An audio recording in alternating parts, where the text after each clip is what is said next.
مولاي صل وسلم دائما أبدا على حبيبك خير الخلق كلهم. مولاي صل وسلم دائما أبدا على حبيبك خير الخلق كلهم.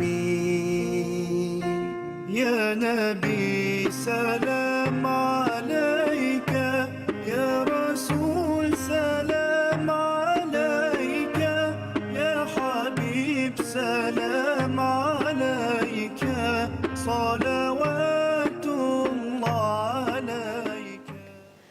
Allah rindunya, Allahu Akbar.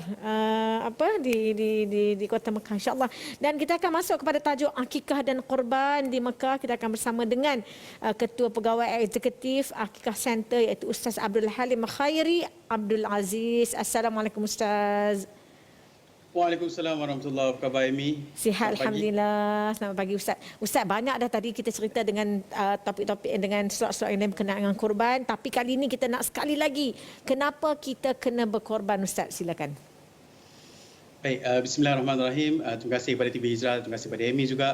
Okey, yang pertamanya, kalau saya nak panjangkan berkenaan dengan korban ini ada satu ayat dalam surah Al-Hajj ayat ke-34 yang mana Allah sebut bagi setiap umat yang diutuskan ke atas muka bumi ini, Allah ada cara untuk Allah mengajar mereka dengan bagaimana untuk mengucapkan syukur kepada Allah Subhanahu Wa Taala. Jadi itu yang pertama. Kenapa kita berkorban? Sebab kita nak rasa syukur kita kepada Allah Subhanahu Wa Taala atas rezeki yang Allah bagi kepada kita. Dan kita kena tahu juga ayat ke-37 surah Al-Hajj. Allah sebut daging dan darah yang dialirkan semasa hari raya kurban itu takkan sampai kepada Allah. Yang akan sampai kepada Allah adalah taqwa minkum, ataupun kita sebut amal soleh, ketakwaan, keikhlasan kita kepada Allah Subhanahu Wa Taala. Hukum kurban ini dia sunnah muakkad, akan tetapi ada dua roh yang sangat penting yang kami tekankan dan kita sampaikan kepada ramai orang. Yang pertama, rohnya adalah kita nak mendekatkan diri kita kepada Allah Subhanahu Wa Taala. Dan yang kedua, roh yang tak ramai orang mungkin mencapai setiap hadaf ini, iaitu rasa sacrifice, dia terkorban. Jadi nak rasa terkorban ni dengan cara apa? Korban ini adalah dengan cara mengeluarkan harta yang terkumpul, dan barang siapa yang tak invest setiap tahun pada harta tersebut, ulama kata hukum harta tersebut adalah makruh. Jadi kita kena melakukan korban setiap tahun. Allahu Akbar. Itu dia antara saranan, dan sebab tu juga saya dah jelaskan daripada awal tadi, kalau boleh plan kewangan kita tu mesti kena ada peruntukan untuk korban saban tahun. Ustaz, kalau kita tengok pandemik ni, nak jaga SOP dan sebagainya, jadi macam mana kita nak amalkan sunnah-sunnah korban itu? Okey, baik. Kalau di Malaysia, Jabatan Agama Islam ada keluarkan beberapa SOP yang mana dia menyekat roh korban di Malaysia. Yang mana kita tahu orang Malaysia ni, orang Melayu kita suka bergotong royong, kita nak tengok korban tu, kita nak bersama-sama dengan orang-orang kampung kita menyambut Idul Adha. Akan tetapi tahun ini 2 tahun ini kita jadi sukar untuk buat ibadah kurban tersebut secara gotong royong. Jadi Akikah Center kami menyediakan alternatif kepada mungkin tuan-tuan perempuan haji dan hajah berada di rumah untuk melaksanakan kurban di Tanah Suci Mekah. Jadi kurban di Tanah Suci Mekah ni sebagai satu alternatif sekiranya tak dapat melakukan di Malaysia, dan kita di Akikah Center sentiasa tekankan kurban yang terbaik ini adalah di tanah air sendiri. Jadi kalau tak mampu ataupun tak boleh nak buat di tanah air sendiri, kita boleh cari alternatif lain. Contohnya di Akikah Center, berkurban ataupun melaksanakan akikah di Tanah Suci Mekah. Allahu Akbar. Bila Ustaz cakap pasal Tanah Suci Mekah, rasa rindu. Walaupun ada yang tak pernah sampai pun, macam ada satu perasaan tu. Jadi bila Akikah Center buat inisiatif ini, apa antara keistimewaan berkorban melalui Akikah Center di Mekah? Okey, Amy. Akikah Center ni kita menguruskan ibadah akikah dan kurban ini di Tanah Suci Mekah. Yang kita nak tekankan, kenapa kita buat kat Mekah? Sebab ada 3 perkara. Yang pertama, dari sudut penjagaan kambing tersebut, dan dari sudut penyembelihan kambing tersebut, dan yang ketiga, ini impak yang kita nak sampaikan kepada semua orang, yang mana kerajaan Saudi sendiri menguruskan lebihan daging kurban ataupun akikah yang dilaksanakan setiap tahun itu kepada lebih 25 negara Islam yang memerlukan. Jadi kalau rohnya di Malaysia kita bagi jiran-jiran, kalau buat di Mekah melalui Akikah Center, kerajaan Saudi juga mengambil tanggungjawab tersebut, mengambil amanah tersebut untuk menyampaikan sedekah ataupun pahala tuan-tuan dan puan-puan haji dan hajah yang berada di rumah untuk disampaikan ke 25 negara yang lebih memerlukan. Jadi boleh terus melaksanakan kurban melalui inisiatif Akikah Center. Ini adalah alternatif yang terbaik di kala pandemik ini. Itu dia. Tadi Ustaz dah cakap apa akan diakihkan. Jadi macam mana sembelihan di Mekah tapi manfaat ke lebih 20 negara. Kau dapat penjelasan sedikit berkenaan ini. Okey Ami, kalau di Mekah tu dia sistem sembelihan dia tu sangat-sangat menarik, sangat-sangat terbaik. Jadi selepas dia sembelih dia akan bekukan daging tersebut dan kerajaan Saudi akan ambil 1 ke 2 bulan untuk diletakkan dalam satu kotak ataupun dalam satu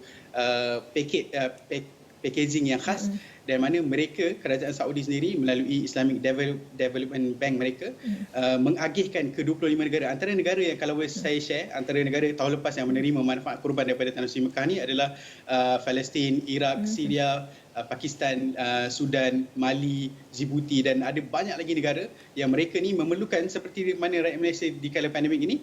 Akan tapi ini saya nak tekankan, inilah pahala yang kita cuba panjangkan. Ini impak dia kalau buat kurban di Tanah Suci Mekah. Itu dia, Alhamdulillah. Jadi tadi dah jelas. Jadi apa antara tawaran daripada akikahcenter.com untuk kita sama-sama berkorban melalui Akikah Center? Okey, tuan-tuan dan puan yang berada di rumah, tawaran kita yang pertama adalah harga kita sebenarnya 570. Tapi disebabkan ada 7 hari bulan 7 ini special date, jadi kita bagi harga promosi 499. Kita buka kita punya penyertaan sehingga 19 bulan Julai untuk kurban, dan siapa yang mendaftar pada hari ini akan dapat sijil kayu premium. Kita dah bagi penyegat udara Masjidun Nabawi yang memang sangat special, dan yang ketiga, siapa yang buat pembayaran sepanjang hari ini akan terima sejadah gebu king size. Jadi inilah free gift yang kita cuba sampaikan, dan siapa yang buat kurban, siapa yang berniat untuk buat kurban dan sedang memilih apakah alternatif yang ada, kami di Akikah Center menawarkan 3 perkara ini, dan seterusnya saya nak cakap juga impak yang kita nak sampaikan itulah lebih besar lagi berbanding hadiah yang kita tawarkan. Itu dia, insya-Allah. Ustaz, yang terakhir sekali daripada Akikah Center, pesanan daripada Ustaz, dan bagaimana untuk menyumbang, bagaimana untuk menghubungi Akikah Center, silakan. Okey, tuan-tuan dan puan yang berminat boleh terus ke akikahcenter.com, seperti yang tertera di skrin. Boleh hubungi WhatsApp pegawai jualan kami, dan atau boleh hubungi ejen kita seluruh Malaysia yang mungkin ada komen di FB Live pada hari ini.